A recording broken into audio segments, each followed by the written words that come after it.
오늘 말씀을 전합니다. 예수님께서 여리고에 가신 내용인데 왜 가셨을까요? 여리고에 무슨 볼일로 가셨을까요? 자, 그게 이제 오늘, 네? 네. 그게 오늘의 주제입니다. 어느 블로그를 읽다가 환갑이 지나면 알게 되는 평생 곁에 두면 안 되는 친구 유형이 남아 있더라고요. 여러분들은 어떤 유형을 이 곁에 두면 안 된다 이렇게 생각하십니까? 그 블로그는 이런 얘기였어요. 첫 번째, 만나고 나면 기운 빠지는 친구 옆에 두지 말라는 거예요. 대화를 하면 할수록 한두 번은 받아주지만 계속 불평하고 또 불만 터뜨리고 같은 이야기를 또 하고 반복하고, 그리고 기승전 돈, 기승전 자식 자랑, 기승전 성공, 하나만 주제만 모든 게 다 거기에 국한돼서 이야기를 하는 겁니다. 돈이라든지 자식 자랑이라든지 자기 자랑, 이런 걸 늘어놓는 친구들은 처음에는 들어주지만 시간이 지나면 지날수록 반복되면 반복될수록 기가 빠진다는 거예요. 두 번째는 은근히 비교하고 깎아내리는 친구. 칭찬을 하는 것 같은데 가만히 들어보면 뭔가 감정이 좀 이상해지는 그런 경우가 있죠. 거기에는 경쟁심이 섞여 있고 사소한 이야기처럼 들려도 은근히 그가 우월감을 가지고 이야기하는, 그래서 묘한 불편한 감이 있을 때 오랜 관계가 지속되면 지속될수록 이런 사람들 앞에서는 자신의 자존감이 깎이고 낮아진다는 거예요. 세 번째는 그 블로그 글에 의하면 내가 힘들고 어려울 때 사라지는 친구. 평상시에는 좋을 때는 좋은 것 같지만 어려울 때는 보이지 않아요. 근데 정말 좋은 친구는 그 어려울 때 보이는 친구가 좋은 친구죠. 그런데 자기가 좋아질 때, 상황이 좋아질 때는 또 금방 나타나는 친구.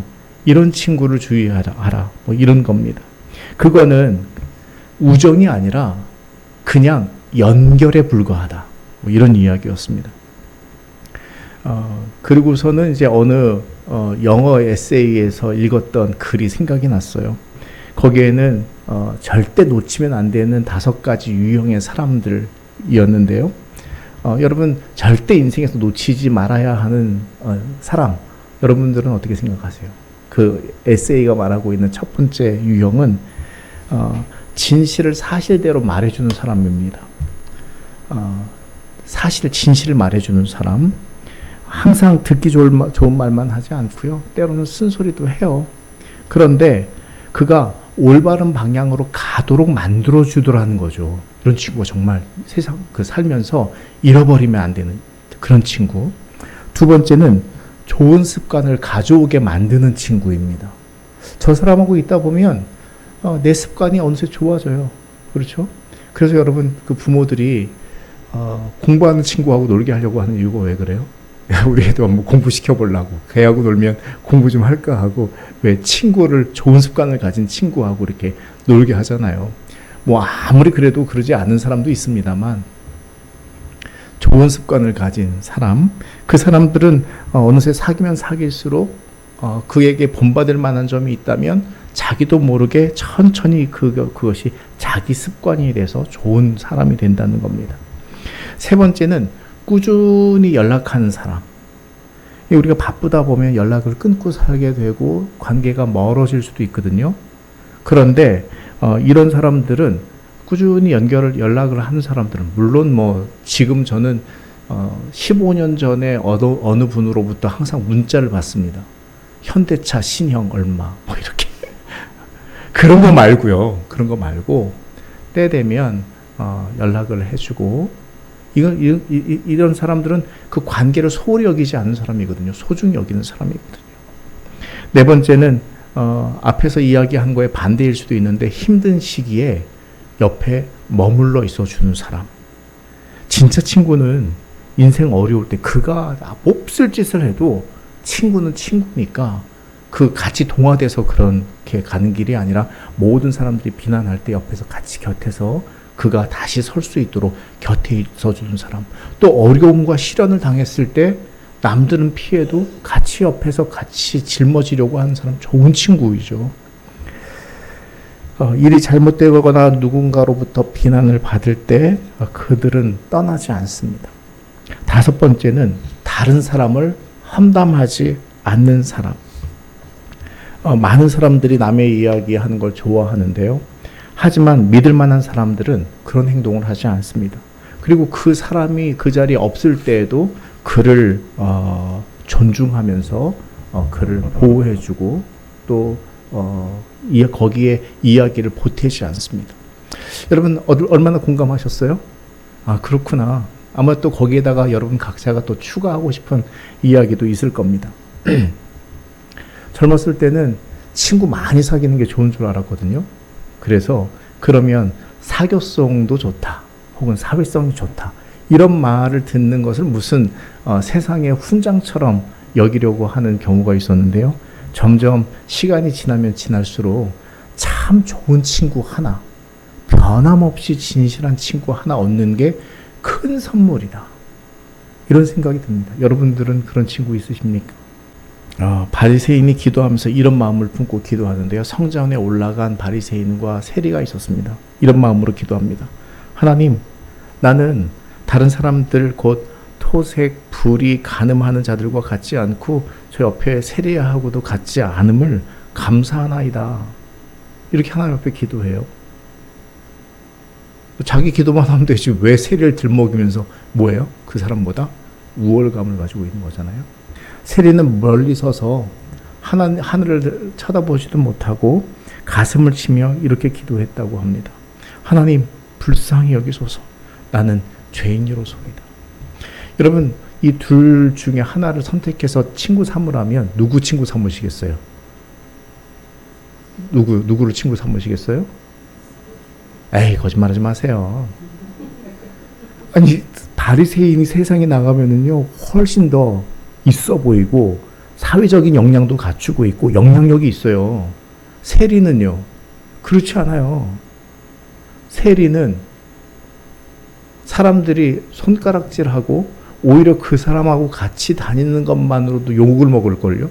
주님께서 오늘 그 바리새인 그 세리 집에 갔더니 사람들 수군덕거리잖아요. 저 사람하고 같이 있으면 내가 같이 욕 먹는데 거기 같이 있고 싶으세요? 그러고 싶으세요? 그러니까 솔직히 말해보세요. 바리새인하고 친구하고 싶으세요? 세리하고 친구하고 싶으세요? 바리새인이요. 아유, 솔직해 주셔서 감사합니다. 솔직하셔서. 그렇죠. 주님은 그런데 그런 점에서 참 좋은 친구인 것 같습니다. 이런 사람하고 같이 옆 곁에 있어 주려고 하니까. 예전에 어느 지방에 갔는데 처음에 목회 나갔는데 어느 목사님이 저한테 하는 말씀이, 그때 전도사였으니까, 김 전도사님, 이 지방에 온 것을 환영합니다. 그런데 제 곁에 오지 마세요. 그래요. 왜요? 그랬더니 사람들한테 욕 먹어요. 이분이 무슨 일을 하냐면요, 외국인 노동자 상담소를 운영을 하면서 그 외국인들이 처음에 한국에 와가지고 차별과 또 그 갈치와 학대와 그리고 손이 잘리고 막 그 여권 뺏겨가지고 불법 체류자로 나중에 돈 한 푼 주지 않고 추방시키고 뭐 이런 거에 가슴 아파하면서 이 일을 하는 분이거든요.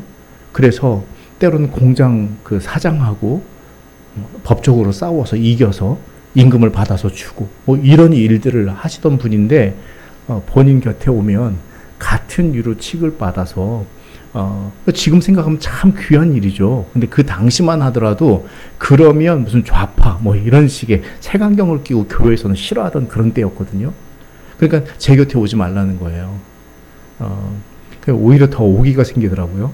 더 가고 싶잖아요. 오지 말라면 더 가고 싶잖아요. 그래서 그분하고 같이 교제를 한 적이 있는데, 어쨌거나 여러분, 누구의 친구가 되고 싶은가? 우리는 바리새인의 친구가 되려고 우리 생각으로는 알지만 세상 살면서 어쩌면 그 바리새인과 친구하려고 쫓아다니는지도 모르겠습니다. 그리고 그 세상에서 영향력 있거나 인플루언서라든지 그런 사람 누구 하나 알면 마치 내가 그런 사람인 거 된 것처럼 그런 착각에 빠지기도 하죠.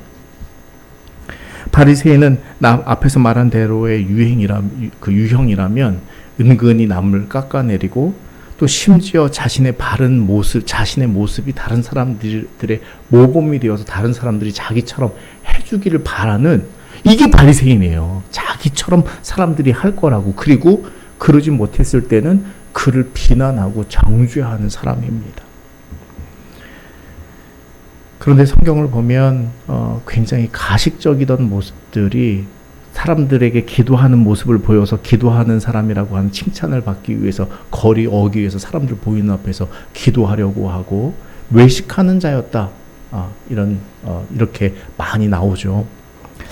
로마가 세금 정책을 민영화하면서 예전에도 말씀드렸던 겁니다. 더 많은 세금을 내겠다고 입찰한 쪽에 그 세금을 걷어들일 수 있는 권한을 주는 거예요. 그러면 세금의 종류는 세 종류로 나뉘었거든요.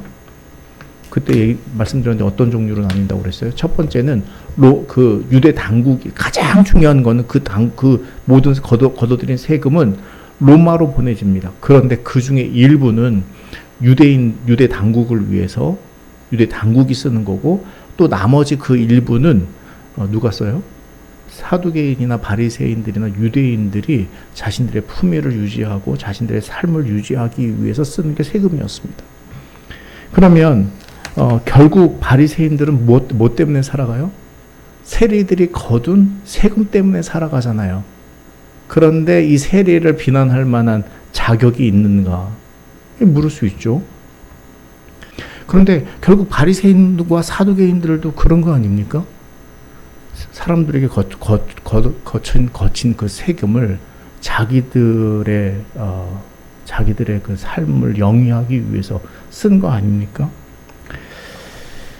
그런데 오늘 말씀은 여태 우리가 만나보지 못했던 친구, 바로 예수님에 대한 말씀을 우리가 나누게 됩니다.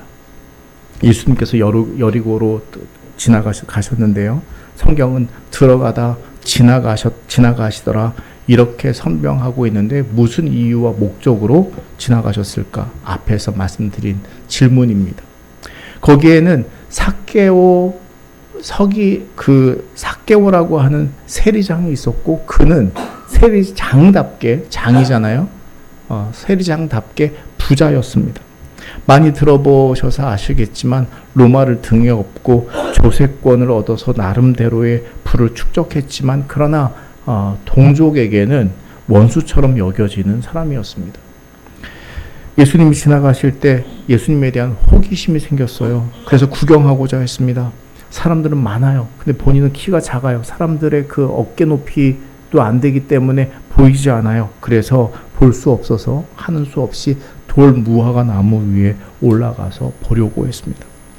그는 세상은 가졌지만 동족으로부터 고립된 사람이었습니다.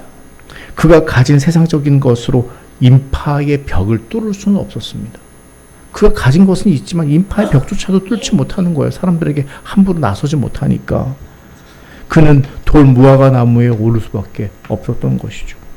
우리는 세상에서 뚫고 싶은 것, 넘어서고 싶은 것, 극복하고 싶은 것, 그리고 벗어나고 싶은 것들이 참 많습니다. 그게 오해와 변명일 수도 있고요. 또 자기만 아는 자신만의 한계일 수도 있고요. 자기 슬픔과 연민과 고통과 숨막히는 그러한 장벽일 수도 있고요. 습관의 회전문일 수도 있습니다. 거기서 빠져나오는 구원을 경험하기 위해 갈망합니다. 그런데 삭개오도 그랬을 거라고 누구나 다 예상할 수 있죠. 그런데 그가 가진 힘이나 그가 가진 재력이나 그가 가진 지위로는 심지어 그 사람의 벽조차 뚫을 수 없었던 사람이에요. 우리는 세상에서 많이 가졌다고 때로는 자부하고 자랑하려고 하는지 모르지만 때로는 작은 것 하나, 정말 이거 선 하나 넘으면 행복이 보이는데 행복의 길로 갈 수 있는데 스스로 그 행복의 길을 가지 못하고 그 짧은 벽 하나 뚫지 못해서 자기의 한계에 봉착하는 경우들이 얼마나 많이 있습니까? 그래서 바울은 오호라 나는 곤고한 사람이로다. 누가 이 사망의 몸에서 나를 건져내랴. 이렇게 탄식했죠. 당시 유대 사회의 상식이라면 율법이라고 하는 논리로 먼저 회개를 해야만 거룩한 사람을 만나고 또 교제할 수 있었습니다. 여러분, 이게 누가 모릅니까? 먼저 회개해야만 내가 다른 사람들과 죄인 취급받지 않고 교제할 수 있다는 거. 안 돼요, 안 돼. 쉽게 됩니까? 안 돼요. 그게 말처럼 쉽지 않아요. 또 엄밀히 따져보면 여러분, 바리새인들이 더 거룩해 보여요? 아니면 세리가 더 거룩해 보여요? 더 부정해 보여요? 주님 눈에는 똑같아요. 오히려 어찌 보면 바리새인이 더 위선과 가식이 가득한 이중인격자인지도 모릅니다. 바리새인이나 서기관이나 유대인들은 정말 거룩했을까요? 로마서 3장 10절 말씀은 우리에게 이렇게 전해주고 있습니다. 기록된 바 의인은 없나니 하나도 없으며. 아담이 죄를 범하고 자신의 수치를 가리고자 어떻게 했죠? 자신의 부끄러운 것을 가리고자 무화과 나뭇잎을 치마로 삼았던 것 아닙니까? 그러니까 우리는 때로는 자신의 그 수치스러운 것과 자신의 부족함과 연약함과 자신의 더러움과 추함을 가리기 위해서 세상의 치마들을 엮어 가리우려고 한다는 말이죠. 그게 때로는 좋은 차일 수도 있고요. 집일 수도 있고요. 직장일 수도 있고요. 어떤 신분일 수도 있고요. 명예일 수도 있고요. 그것을 가리려고 하지만 그러나 뚫을 수 없는 것들이 있습니다. 오늘 내용에서 우리의 생각과 궁금증을 뒤바꿔 놓는 대목이 있습니다. 예수께서 그리로 지나가시더라. 여러분, 이 지나가다라고 하는 헬라어는 디에르코마이라고 하는 단어를 쓰고 있는데요. 가로지르다, 통과하다, 뚫고 지나가다 이런 의미로 쓰입니다. 그런데 디에르코마이의 이 디에르의 그 앞에 디아라고 하는 말은 그 말과 에르코마이라고 하는 단어가 합성된 건데요. 디아는 통하여라고 하는 의미도 있지만 어떤 목적과 의미를 지닌 어떤 이유로 어떤 원인을 위해라고 하는 그런 의미도 있습니다. 그리고 에르코마이라고 하는 말은 일반적으로 오다 가다라는 뜻을 가지고 있지만 이런 뜻도 있습니다. 나타나다, 들어오다, 그리고 이르다, 잘하다 이런 뜻도 있습니다. 어디에 이르는 거예요? 어디에 들어오는 거예요? 그러니까 여러분, 지나가다라고 하는 이 에르코마이라고 하는 단어를 누가복음이 이 원전을 이렇게 원서를 읽다 보니까 이 단어를 반복적으로 사용하고 있거든요. 그냥 예수님께서 들어오셨어. 사개를 만났어. 뭐 이런 얘기가 아니라 1절에 보면 1절에도 지나가시더라. 그리고 4절에서도 지나가시게 되밀어라. 그리고 5절에도 이르사. 이게 다 이렇게 같은 단어를 같이 반복적으로 쓰고 있는 데는 이유와 목적이 있지 않을까. 여러분, 여리고에 오신 목적이 분명해 보입니다. 무슨 일로 무슨 목적으로 여리고를 지나가셨을까? 여러분 물었는데, 여러분 우연히 삭개오를 지나가다가 만난 게 아니고요. 삭개오가 그 뽕나무 위에 올라가 있는 그 모습이 특이해서 그 앞에 멈춰서 삭개오와 만나서 오늘 니네 집에 유하여야겠다 이렇게 말한 게 아니라 처음부터 여리고에 오신 목적이, 여리고에 가신 목적이 삭개오 찾아내기 위해서 간 거예요. 삭개오 만나기 위해서 간 거예요. 삭개오 만나려고 간 거예요. 애초부터 삭개오를 만나려고 찾아오신 겁니다. 지나가다가 우연히 삭개오와 만나서 이 만남의 사건이 이루어진 게 아니라 애초부터 예정이 없던 즉흥적인 것이 발생한 것이 아니라 바로 삭개오를 찾으러 왔는데 그 삭개오가 무화과 나무 위에 올라가 있으니 그 앞에 가서 멈추신 겁니다. 그리고 오늘 내 집에 유하여야겠다, 이르다. 이 말은 네 안에 들어가야 되겠어. 이 말입니다. 여러분, 오늘 우리에게 주시는 말씀입니다.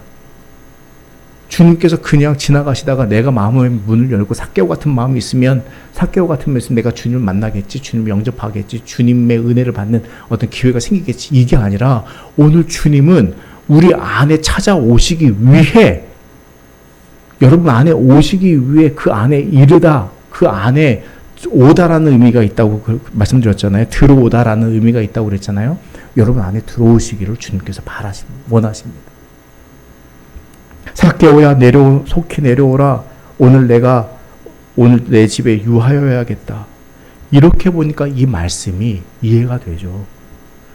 유할 곳을 찾다가 찾은 것이 아니라 이미 유할 곳을 정하여 찾은 겁니다. 여리고에 들어가서 어디에 유하지? 어디에 거하지? 그런 게 아니고요. 삭개오 집에 유할 곳을 이미 정하시고 삭개오에 찾아왔다니까요.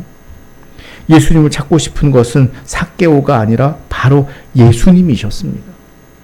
여러분 예수님을 찾고 싶은 것이 아니라 예수님이 여러분을 찾고 싶어 하신다는 겁니다. 그래서 10절에 뭐라고 말해요? 인자가 온 것은 잃어버린 자를 찾아 구원함이로라.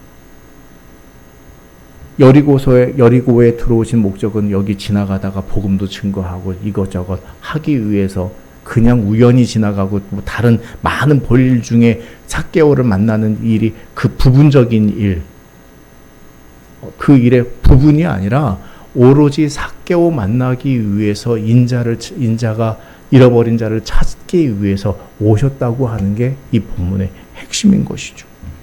양 99마리가 있지만 주님은 그 잃어버린 양 한 마리를 위해서 전심을 다하는 목자의 심정이라고 우리에게 알려주셨습니다. 10개의 드라크마가 있지만 한 개를 잃어버리면 10개, 나머지 9개가 있지만 그 한 개를 찾기 위해서 열심히 찾을 거 아닙니까? 제가 주머니에 며칠 전에 분명히 3만 원이 있었는데 왜 없지? 왜 만 원이 어디 갔지? 한참 생각했어요. 왜 없지? 어디서 깨요? 뭐 할게요?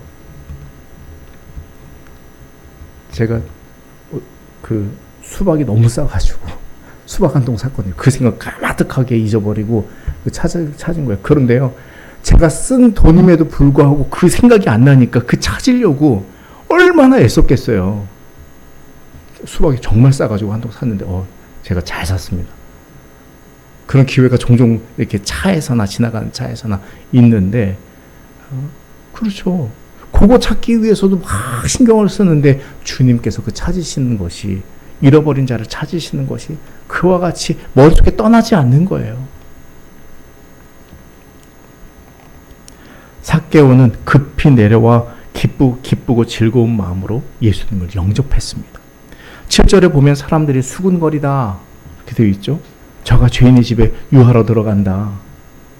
그러니까 예수님은 애초부터 삭개오하고 친구하시면 안 되고 바리새인 같은 사람하고 친구를 하면 사람들의 수군거림을 면할 텐데, 주님은 정말 좋은 친구가 되어주시는 분입니다.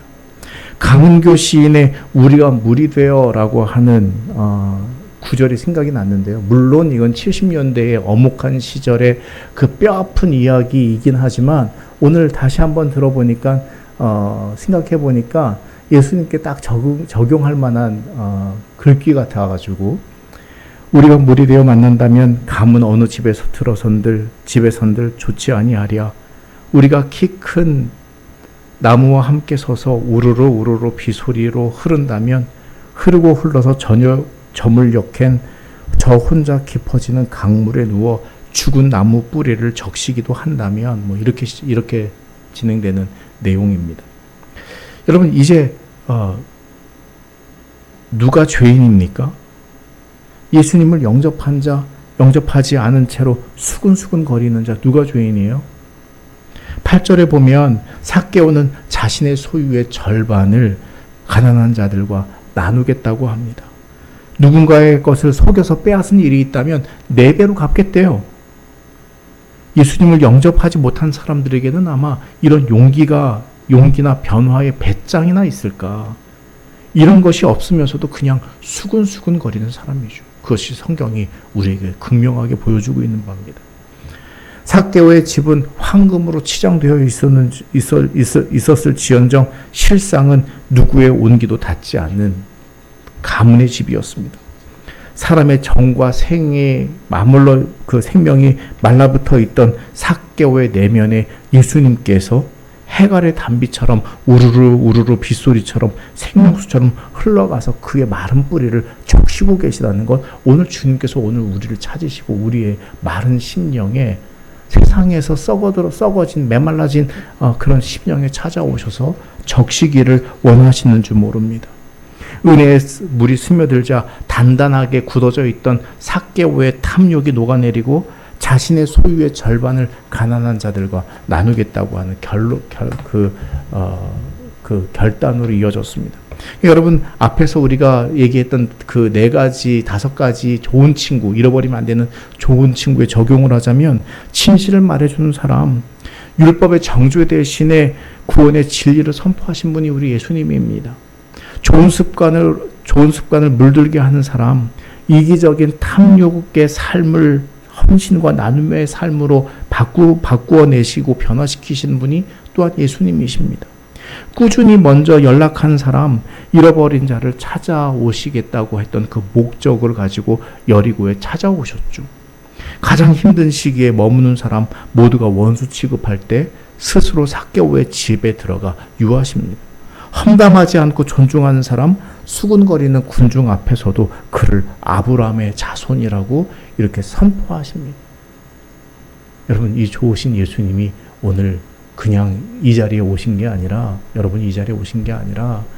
어떻게 보면 지금 이 자리가 삭개오가 올랐던 돌 무화과나무인지도 몰라요. 그냥 예수님 구경하겠다고 이 자리에 앉아 계십니까? 그냥 습관처럼 주일이니까 돼서 이 자리에 나와 있으십니까? 그런데 주님은 오늘 우리의 심령을 찾으셔서 우리 안에 직접 들어오기를 원하시고, 우리의 가란 심령에 마치 은혜의 담비가 흐르는 것처럼 삭개오의 변화를 일으키셨던 것처럼 오늘 우리에게 새로운 결단과 변화를 주님께서 성령의 은혜로 일으키시는 줄로 믿으시기 바랍니다. 여러분, 우리가 할 수 없다고 이렇게 여기는 게 아니라 예수님을 영접하기로 결단할 때 주님이 성령의 은혜로 기름 부으시는 거예요. 성령의 은혜로 우리에게 생수가 흐르게 하시는 거예요. 삭개오의 좋은 친구, 놓치지 말아야 하는 진정한 친구 누구입니까? 오늘 우리의 예배의 장소에 호기심으로 나왔는지도 모르지만, 이 자리에 그냥 왔는지도 모르겠지만 말씀을 선포합니다. 주님께서 오늘 여러분에게 유하여야겠다. 네 마음속에 유하여야겠다. 말씀하십니다. 여러분의 삶에, 여러분의 심령과 삶의 자리에 영접하고 모시기를 바라면서 정말 좋은 친구로 주님을 맞이하는 결단이 여러분에게 있으십시오. 죄인이 먼저 회개해야만 거룩한 사람들과 접할 수 있다는 율법적인 인식을 주님께서 바꿔놓으셨죠. 우리에게 찾아오셔서 우리에게 하나님의 사랑, 잃어버린 자를 찾아 구원코자 하는 놀라운 사랑으로, 믿음으로 주님을 영접하십시오. 용기를 내고 변화를 사모하면서 구원에 이르는 감격이 우리 모두에게 있기를 주의 이름으로 축원합니다. 기도하겠습니다.